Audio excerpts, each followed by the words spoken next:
আসসালামু আলাইকুম। আশা করি নিশ্চয়ই ভালো আছেন। তো স্বাগত জানাচ্ছি আরো একটা নতুন অ্যানালাইসিস ভিডিওতে এবং ভিডিওর শুরুতেই যদি আমরা ইকোনমিক ক্যালেন্ডারটা দেখি তাহলে আজকের দিনে কিছু গুরুত্বপূর্ণ নিউজ রয়েছে। আমরা দেখতে পাচ্ছি জিবিপি ইনফ্লেশন রেটটা চলে আসবে আজকে এবং পিপিআই ডেটাটাও জিবিপির আমরা দেখতে পাবো। এছাড়াও নিচের দিকে আরো কিছু নিউজ আমরা দেখতে পাচ্ছি এবং একই সাথে আজকে কিন্তু ইউএস ডলার রিলেটেড হাউজিং এর কিছু নিউজ আজকেও কিন্তু রয়েছে। তো সবকিছু মিলিয়ে আজকে যেটা আমরা দেখতে পাচ্ছি তাতে করে খুব বেশি একটা গুরুত্বপূর্ণ নিউজ কিন্তু চোখে পড়ছে না। নিউ ইয়র্ক সেশনের দিকে একটু মার্কেট ভোলাটিলিটি বাড়তে পারে। এছাড়া দিনের বাকিটা সময় টেকনিক্যালি চলার সম্ভাবনা রয়েছে এবং এখানে জিবিপি রিলেটেড বা অন্যান্য পেয়ারের উপরে যে নিউজগুলো রয়েছে এগুলো গোল্ডের উপরে খুব বেশি একটা প্রভাব পড়বে না। সো আমরা বেসিক্যালি আজকের দিনে মার্কেটটাকে টেকনিক্যালি পেয়ে যাওয়ার সম্ভাবনা দেখতে পাচ্ছি এবং আমরা যদি ডলার ইন্ডেক্সটাকে দেখি তাহলে আমরা দেখতে পাবো যে গতকালকে এখান থেকে ডলার ইন্ডেক্সটা কিছুটা ডাউন হয়েছিল এবং দিনের শুরুতেই আমরা দেখেছি যে কিছুটা পাম্প করতেছে এবং এটা কেন হচ্ছে সেটা ইতিমধ্যেই আমার টেলিগ্রাম গ্রুপে আমি কিন্তু অ্যালার্ট দিয়েছি। যারা আমার টেলিগ্রাম গ্রুপে এখনও জয়েন করেন নাই তারা জয়েন করলে এই সমস্ত ছোটোখাটো আপডেটগুলো পেয়ে যাবেন। সো কেন ডিএক্সওয়াইটা কিছুটা ডাউন হওয়ার পরেও আরও বেশি ডাউন হতে পারলো না, অর্থাৎ এই যে নিচের এই সুইং পয়েন্টটাকে টাচ করতে পারলো না কিংবা এখান থেকেই কেনই বা একটু প্রাইস কারেকশন করতেছে, এই বিষয়ে টেলিগ্রামে কিন্তু আমি একটা ছোট্ট একটা বার্তা আমি কিন্তু দিয়েছি। তো এই হচ্ছে ব্যাপার। এখন বর্তমান যে টেকনিক্যাল পরিস্থিতি তাতে করে দেখা যাচ্ছে যে এটা কিছুটা প্রাইস কারেকশন করে 102.372 কে হিট করতে পারে এবং এখান থেকে পুনরায় আবারও কিছুটা ডাউন হওয়ার সম্ভাবনা রয়েছে।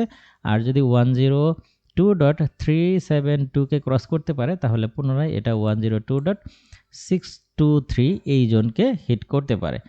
তো সেই অবস্থায় আমরা যদি দেখি যে এখান থেকে যদি কিছুটা ডাউন হয় তাহলে আজকের দিনে গোল্ড চার্টে আমরা দেখতে পাচ্ছি যে এটা পুনরায় আবারও আমাদের এই 2035 যে লেভেলটা রয়েছে এটাকে পুনরায় আবারও হিট করতে পারে এবং এখান থেকে আবারও কিছুটা প্রাইস বাউন্স করার সম্ভাবনা রয়েছে।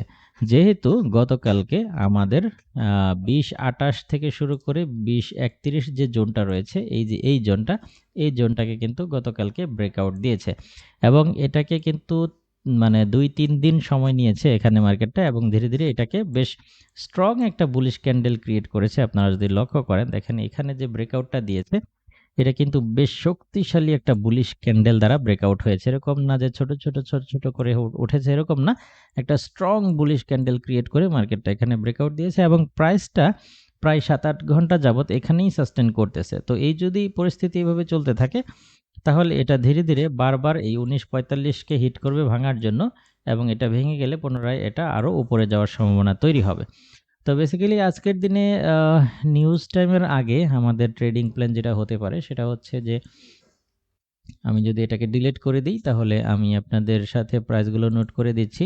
নিউজ টাইমের আগে আপনারা যদি মার্কেটকে পুনরায় এখানে পেয়ে যান তাহলে এখান থেকে একটা বাই নিতে পারেন। যেহেতু এটা বাই জোন আমি এটাকে হচ্ছে গ্রিন কালার করে দিচ্ছি এবং এই ট্রেডটা যদি ড্র ডাউন করে তাহলে পুনরায় আরও একটা বাই আপনারা হচ্ছে 34 থেকে নিতে পারেন, 20-34 এই এরিয়া থেকে নিতে পারেন এবং এই দুটো বাইয়ের স্টপ লস হচ্ছে আপনারা এই জোনের নিচে দিবেন।